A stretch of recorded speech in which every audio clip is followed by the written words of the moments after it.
What's going on, you guys? Theo here with the big review, back yet again with another King of Fighters Allstar video, and we have a very impromptu video for all of you today as we are going to be taking a look at the 531 Developers Handbook Part 2. This is going to be covering the Prestige System, Infinite Battle, and Epic Quest 2. So quite a bit to unpack here, so we are just going to go ahead and jump straight into it. But before we do, make sure you guys smash that like button and subscribe, and let's go ahead and talk about this guy. So the first thing that they go into in this update is going to be the new 4th and 5th Imprint Stone slots that they've teased for the past little while. So as you can see here, they mention some more details that we didn't have previously on how we'll obtain these, but basically it's going to say the 4th and 5th slots will open sequentially according to the level of Awakening after completing the 3rd Awakening of the fighter. After completing Awakening Tier 3, it will be unlocked at Awakening level 25 through 30, so on and so forth.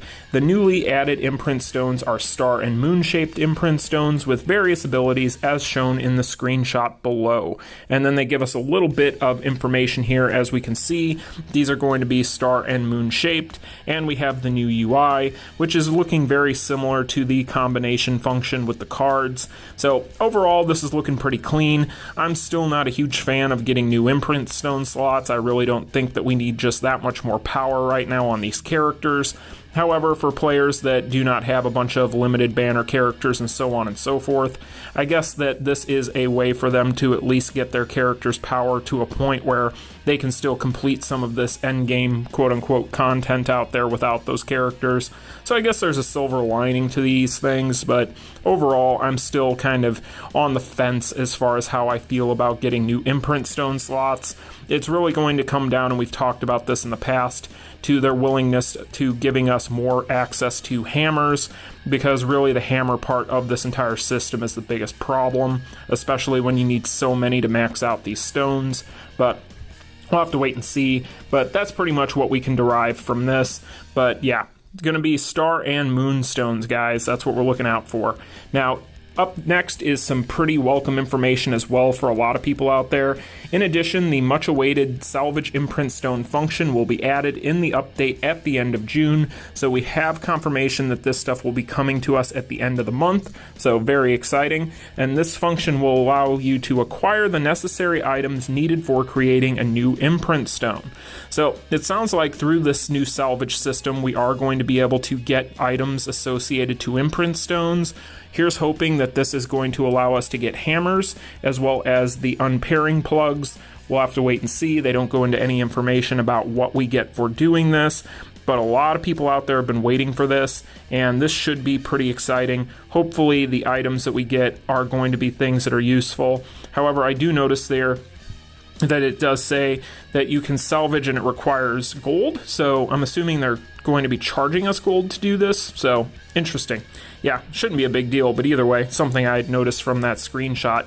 So next up, they are going to introduce us to the Prestige system, and I actually have some data mines that now make sense that I had been scratching my head over for the past week or so since they had been data mined. But basically, the newly added Prestige system is new growth content that strengthens each of the 5 elements of King of Fighters Allstar. The increased stats for each element will be applied to owned fighters with that element.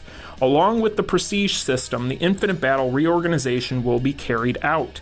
So I'm going to put these up on screen for you guys. These are things that were data mined a little while ago. We were very confused in the Discord as to what these were, but now we pretty much can assume that that's going to be assets used for the Prestige system, which was kind of a tentative thing that we had kind of thought it might be, but we weren't sure. I think now we have some pretty good, at least basis for confirmation on this, but we don't have any 100% confirmation, so keep that in mind. But I figured I would show these to you guys so you knew what I was talking about. But it's interesting, the Prestige system we had originally thought might mean the VIP system. I'm glad that it's not, because the VIP system is only going to, whether or not it's implemented in a fair and balanced way or not, only going to upset people, so I would rather we avoid the topic altogether.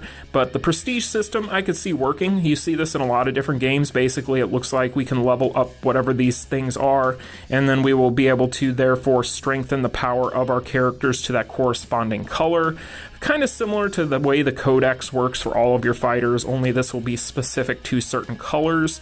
So we'll have to wait and see what it requires for us to level this thing up. I have no idea on the details on this, nor do they give us any real time frame that I know of, unless I missed something in here. But yeah, guys, I'm assuming that that's what these are going to be associated with, but we'll have to wait and see. So that is pretty much what we know about the prestige system. Now, the last thing here that they really go into a lot of detail on is going to be the new Infinite Battle. So I'm going to read through this for you guys, but the Infinite Battle was created to strengthen the PvP content. Thus, we are preparing to reorganize the rewards to build up the element of competition that PvP content should have. While maintaining the previously provided rewards, we are preparing for a reorganization that allows you to acquire materials to be used in the mentioned new growth content prestige system. In order to promote fighter growth, we are preparing to take a more active challenge in Infinite Battle, so please look forward to it. So with this, basically, the new Infinite Battle, I guess, is going to be dropping new items or rewarding new items based on your rank, I'm assuming, for the prestige system.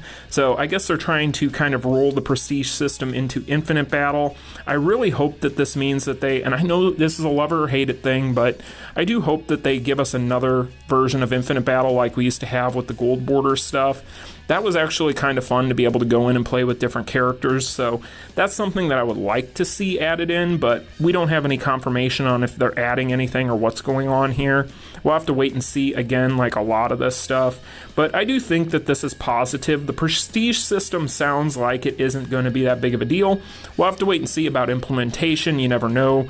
They could always, find a way to change that on me and make it look bad, but, it's just one of those things where you just got to wait and see what the details are. But if it's through Infinite Battle, that should be accessible for most players, because Infinite Battle, unless you're a new player and you don't have a lot of characters built up yet, is really easy.